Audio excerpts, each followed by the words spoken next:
10월의 첫째 주 수요일입니다. 묵상 기도함으로 예배를 시작하겠습니다.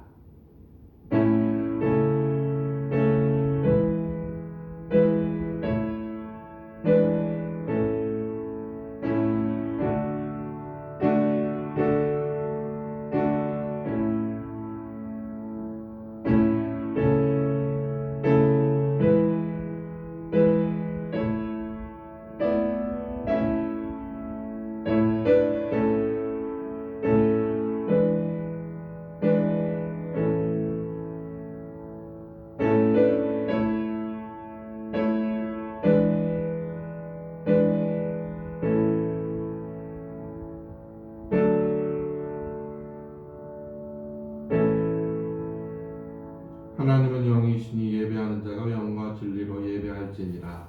아멘. 찬송가 445장 1절과 3절 부르겠습니다.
기도하겠습니다.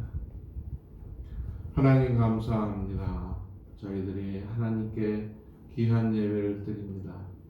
하나님께서 말씀하여 주시고 성령께서 함께하여 주셔서 이제 말씀을 통해서 저희들이 힘을 얻고 또 주님과 함께 동행할 수 있는 귀한 시간으로 축복하여 주시옵소서.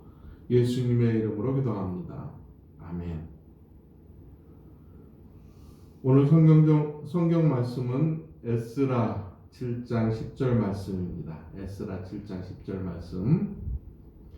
에스라가 여호와의 율법을 연구하여 준행하며 율례와 규례를 이스라엘에게 가르치기로 결심하였더라. 아멘. 하나님 말씀 통해서 오늘 에스라를 통해 우리에게 전해지는 귀한 말씀으로 받길 소망합니다. 에스라 시대는 현 시대하고 좀 비슷한 것 같습니다.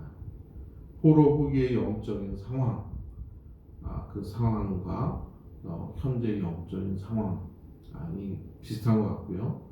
또 신앙생활에 대해서 방해가 있는 것도 비슷한 것 같습니다.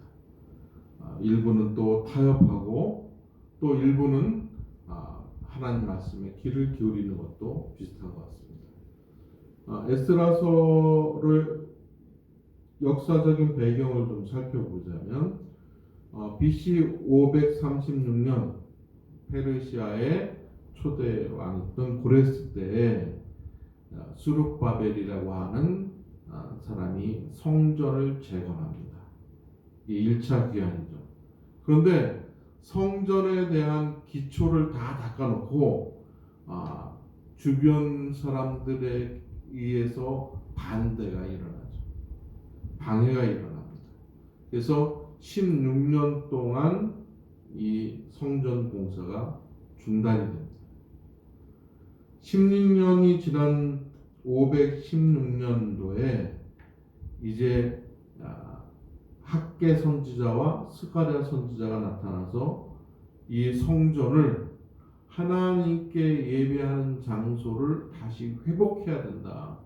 너희들이 이제 16년 동안 쉬면서 자기 집은 잘 짓고 왜 교회는 성전은 방치해 두었느냐, 이렇게 도전하죠.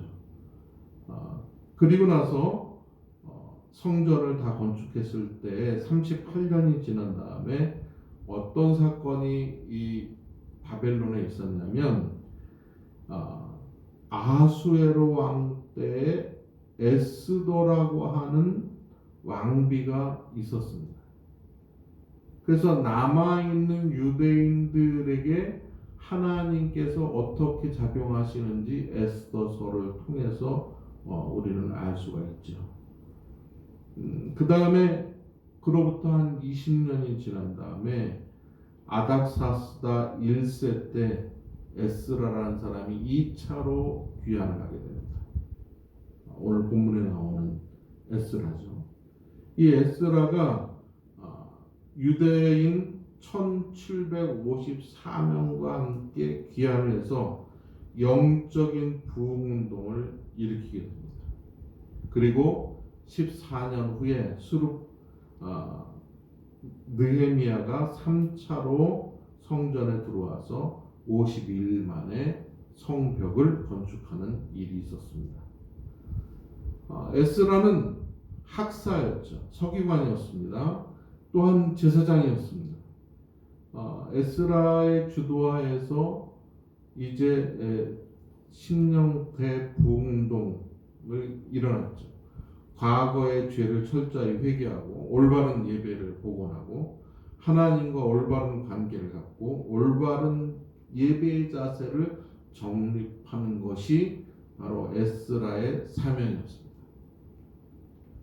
그런데 에스라서를 보게 되면 이 1차 포로 귀환에서 성전을 재건한 이야기가 6장까지 나와 있습니다. 그리고 정작 에스라는 7장부터 등장합니다. 그래서 부흥과 개혁을 일으킨 것이 9장, 10장의 내용입니다. 오늘 본문 보게 되면 에스라가 등장하자마자 어떻게 나와 있는가? 에스라는 여호와의 율법을 연구하여 준행하며 율례와 규례를 이스라엘에게로 이스라엘에게 가르치기로 결심하였더라. 이렇게 되어 있습니다. 에스라는 등장부터 결심, 어떻게 하기로 했는지 그 결심 문장이 들어와 있는 것입니다. 첫 번째로 보게 되면 에스라는 하나님의 율법을 연구했습니다. 말씀에 대한 은사가 있었던 사람입니다. 서기관으로서 이제 말씀을 다 기록해서 다시 베껴 쓰는 일들, 가르치는 일들을 했습니다. 그럼에도 불구하고 계속해서 말씀을 연구하는 모습을 볼 수가 있습니다. 말씀을 소홀히 하면 우리가 시험을 당하게 되죠. 말씀을 가까이 해야 됩니다. 특별히 무료 성경 신학원, 무료로 성경 공부 가르쳐 준다. 이런 이단 우리 많이 있지 않습니까? 시편 119편 14절에서 16절의 말씀을 보게 되면 내가 모든 재물을 즐거워함 같이 주의 증거들의 도를 즐거워하였나이다. 시편 기자는 하나님의 말씀을 물질과 같이 즐거워했다 이렇게 되어 있습니다.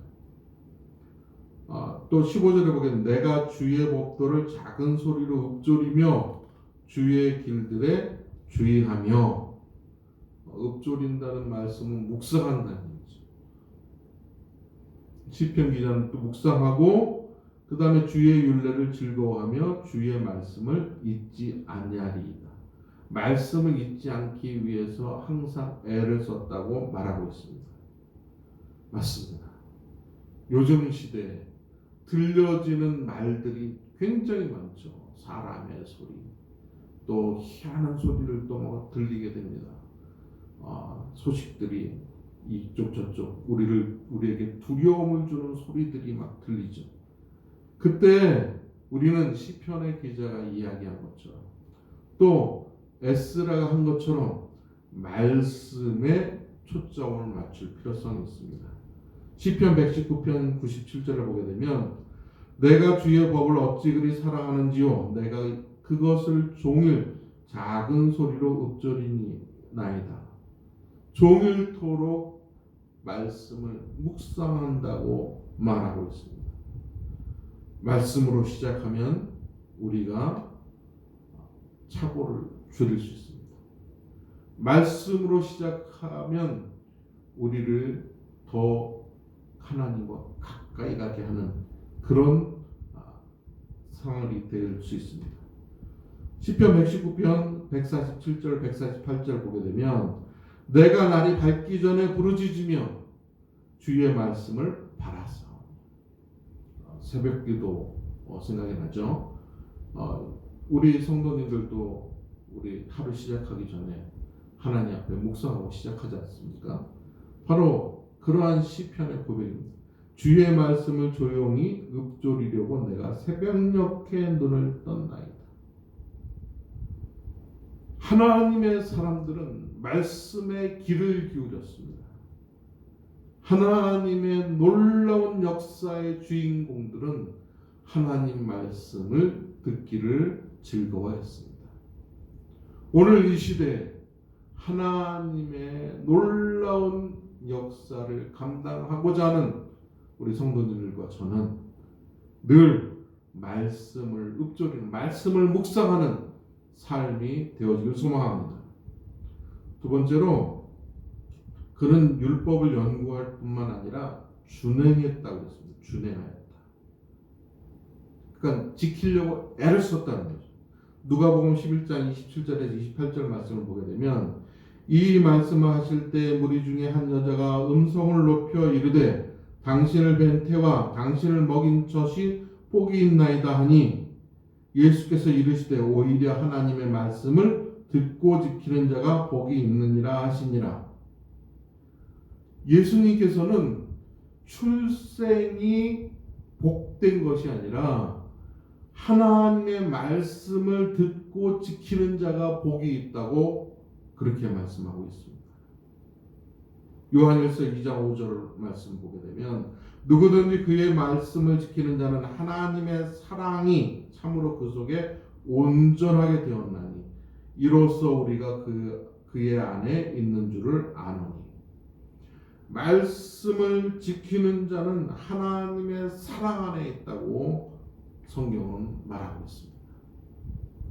그러므로 말미암아 우리들이 많이 아는 것, 얼마나 배웠나, 어떤 코스를 맞췄나가 중요한 것이 아니라 말씀을 어떻게 살아내려고 하는가 하는 것이 중요하다는 것입니다. 사실 말씀에 대해서 말씀을 준행하는 것에 대해서는 오히려 목사인 제가 더 여러분들에게 위험이 있을지도 모릅니다. 지지난 주에 우리 설교를 할 때 그 말씀을 딱 저는 그런 생각이 들었어요. 한 주 내내 너는 뭐니? 굉장히 괴로워. 네가 말씀을 준비하고 말씀을 선포했는데 너는 뭐했냐? 그래서 그것을 지키기 위해서 나름대로 결심을 하고 계획을 세우고 또 지키려고 애를 썼습니다. 그런 것이 없으면 어떻게 됩니까? 바리새인이 되는 거죠. 말씀은 많이 아는데 예수님으로부터 책망받았잖아요. 독사의 자식들이라는 얘기를 들었습니다. 왜? 그들은 말씀을 많이 하는데 그 말씀을 지키려고 많이 아는 것이 아니라 남에게 적용시키고 판단하는 일에 사용했던 것입니다. 에스라는 말씀을 적용하려고, 말씀을 준행하려고 했습니다. 오늘 우리도 아는 말씀을 준행하는 것이 중요합니다. 오늘 에스라가 결심으로 시작하는데 우리는 뭘 결심합니까? 또 그 말씀을 어떻게 준행하시겠습니까? 로마서 2장 21절은 이렇게 말하고 있습니다. 그러면 다른 사람을 가르치는 네가 네 자신을 가르치지 아니하느냐? 도둑질하지 말라 선포한 네가 도둑질하느냐? 오늘날 많은 문제가 어떻습니까? 행함이 없는 그리스도인들 때문에 상처받는 일이 세상에 다사다난, 아주 그런 일들 때문에 기독교인들이 욕을 먹습니다. 예수쟁이들은 말만 잘해. 그러나 초대교회는 말씀을 실천함으로 말미암아 부흥하는 놀라운 역사가 일어났습니다. 초대교회를 핍박하던 로마인들은 자기네들이 핍박하면서 며느리를 얻는 데에는 기독교인을 선호했다는 그런 역사적인 기록도 있습니다. 오늘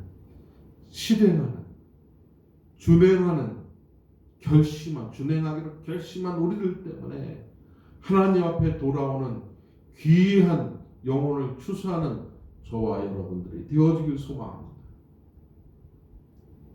세 번째로 에스라는 율례와 규례를 가르치기로 결심했습니다.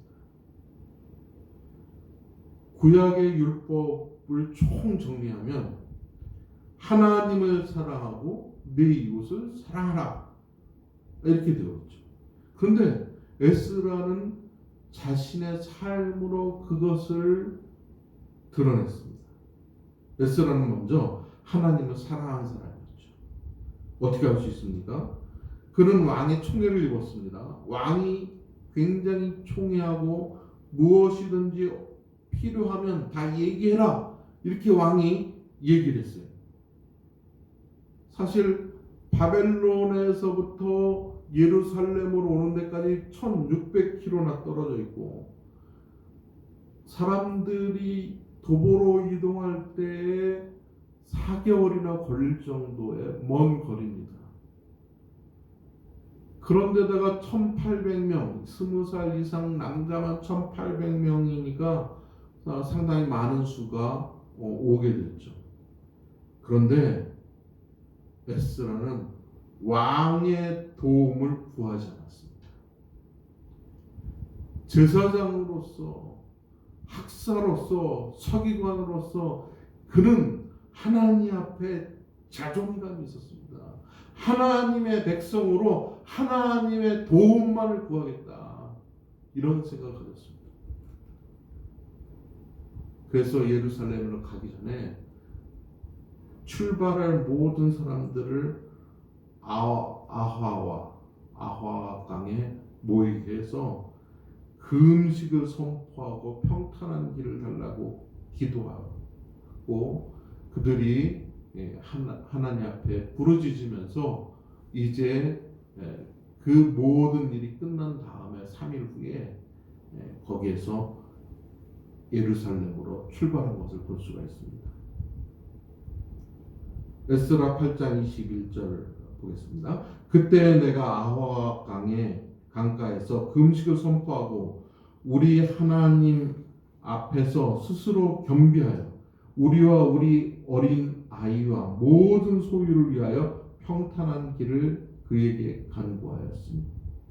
이는 우리가 전에 왕에게 아뢰기를 우리 하나님의 손은 자기를 찾는 모든 자에게 선을 베푸시고 자기를 배반하는 모든 자에게는 권능과 진노를 내리신다 하였으므로 길에서 적군을 막고 우리를 도울 보병과 마병을 왕에게 구하기를 부끄러워하였습니다. 그 먼 길, 또 왕이 준 여러 가지 재물, 그리고 정말 모든 재산을 다 정리해서 가는 그 사람들 앞에 닥칠 그 위험, 이건 보면 뻔한 얘기죠. 그런데 그 모든 것들을 하나님의 영광을 해서 하나님이 지켜주시리라고 하는 분명한 확신을 가지고 갔던 것입니다. 그래서 8장 23절에 그러므로 우리가 이를 위하여 금식하며 우리 하나님께 간구하였더니 그의 응낙하심을 입었느니라. 얼마나 그가 삶으로 하나님을 사랑하는지, 하나님을 경외하는지, 하나님께 맡기는지를 나타내 보였던 것입니다. 또한 에스라는 사람을 사랑하는 자였습니다. 포로에서 돌아와서 이스라엘에 정착한 사람들이 금세 정말 말도 안 되는 일이지만 이방 결혼을 함으로 말미암아 이스라엘이 어그러져가는 모습을, 또 실패하는 모습을 보였습니다.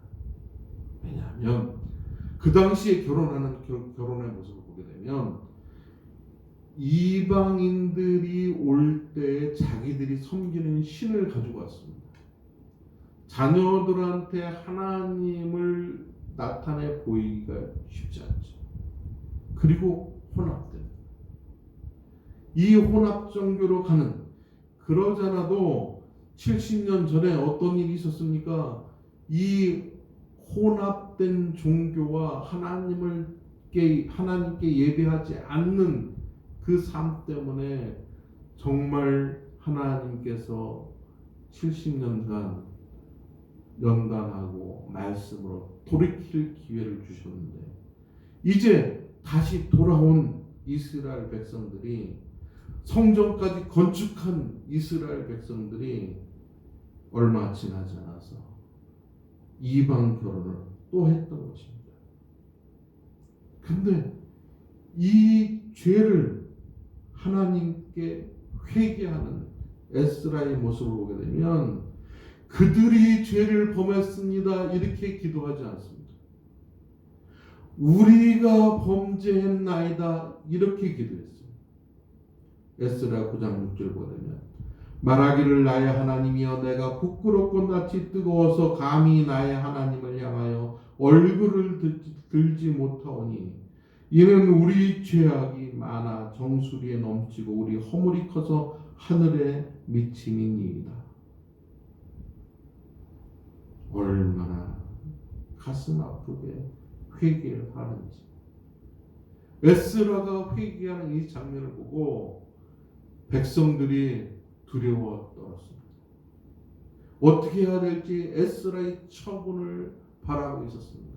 그때 그 기도하는 모습을 바라본 사람들이 이제 서로 자기들이 이혼하기로 결정을 하고 그리고 사람들을 내보냈던 것을 보게 됩니다. 에스라는 이스라엘이 한 형제고 한 지체됨을 알고 있었습니다. 그리고 눈물로 그들을 훈계함으로 말미암아 그들이 감동받을 수 있도록 했던 것입니다. 우리들이 지금 함께 앉아있는 가족이 서로 한 가족으로서 인격적이고 사랑을 느끼게 하는 행동들이 오고 가고 있나요?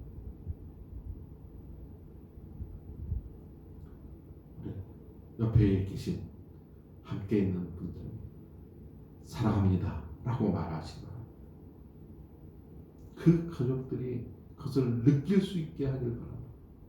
에스라는 그 사람을 사랑하는 사랑의 모습을 실천해 보였습니다. 그리고 듣는 사람이 이해할 수 있도록 가르쳤습니다. 삶으로 가르치고 실제로 말로 교훈하고 설교했던 것입니다. 에스라 8장 7절 말씀 보게 되면 예수아와 바니와 세레비아와 야민과 악국과 사부대와 호디야와 마세야와 그리다와 아사랴와 요사박과 하난과 불라야와 레위 사람들은 백성이 제자리에 서 있는 동안 그들에게 율법을 깨닫게 하였는데 백성들이 서서 말씀을 들었습니다. 8절 보니까 하나님의 율법책을 낭독하고 그 뜻을 해석하여 백성들에게 그 낭독하는 것을 다 깨닫게 하니라. 에스라는 하나님의 뜻대로 살기를 결심했습니다. 오늘 우리가 이 시대의 상황을 하나님의 뜻대로 살기로 결심함으로 말미암아 헤쳐나갈 수 있는, 또 하나님의 살아있음을 증거할 수 있는 저와 여러분들이 되어지길 소망합니다. 예수님은 예루살렘으로 올라가기로 굳게 결심하고 구속의 길을 가셨습니다. 다니엘은 하나님 앞에서 뜻을 정하고 자신을 더럽히지 않고 하나님 앞에 온전한 모습으로 살기로 결심했습니다. 다윗은 하나님을 찬양하고 하나님 앞에 온전히 나아갈 것을 결심한 것을 시편 108편 1절은 우리들에게 보여주고 있습니다. 하나님이여 내 마음을 정하셨사오니 내가 노래하며 나의 마음을 다하여 찬양하리. 오늘 예배하는 우리는 어떤 결심을 하시겠습니까? 하나님께서 이 시대를 살아가는 우리들에게 결단하고 결심할 것을 촉구하고 있습니다. 그 하나님을 향한 결심이 온전히 결실하게 되는 귀한 시간이 되어지길 소망합니다. 기도하겠습니다. 하나님 감사합니다. 영적으로 타락해가는 다시 기회를 주었음에도 불구하고 계속 하나님을 떠나는 습관적인 이스라엘 백성들을 바라보면서 에스라는 말씀을 연구하고 바로 가르치고 자기 스스로 또 준행하기를 결심함으로 말미암아 새롭게 하는 하나님의 역사를 이루었습니다. 오늘 이 시대에 저희들이 결단하고 결심함으로 말미암아 하나님의 뜻이 드러나고 하나님의 영광이 드러나는 귀한 모습이 되어질 수 있도록 하여 주시옵소서. 예수님의 이름으로 기도합니다. 아멘. 이제는 우리 주 예수 그리스도의 은혜와 하나님의 놀라우신 그 사랑과 성령님의 감화 감동을 또 충만하시는 사랑, 이제 하나님 앞에 이 시대를 향하여 결단하는 우리 성도님들과 함께한 권속들로 말미암아 하나님의 놀라운 영광이 선포되는 미래의 비전을 바라보게 하여 주시는 이 모든 과정 속에 있는 우리 성도님들을 위해 이제로부터 영원토록 함께 하실지어다.